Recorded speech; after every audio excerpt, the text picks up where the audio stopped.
আসসালামু আলাইকুম। পাহাড়িরা কি আসলে আদিবাসী? তারা যে নিজেদেরকে আদিবাসী বলে দাবি করতেছে, তারা কি আসলে আদিবাসী? আদিবাসী কাকে বলে?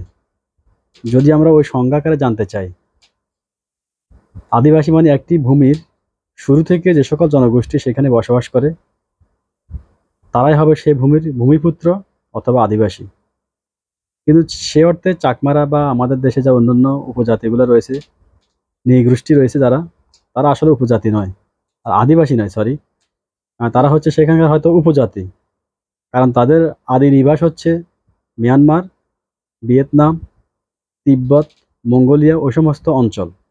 তারা সেখান থেকে যে কোনোভাবে হোক বিতাড়িত হয়ে কিংবা যুদ্ধে পরাজিত হয়ে অনেকটা আমাদের দেশে রোহিঙ্গাদের মতো যে তারা আরাকান থেকে পালিয়ে যেমন আমাদের দেশে এসে আশ্রয় নিয়েছে, ঠিক একইভাবে এই চাকমা, মারমা বা আমাদের দেশে যে অন্যান্য উপজাতি রয়েছে তারা কিন্তু আমাদের এই অঞ্চলে এসে বসবাস করতে শুরু করেছে।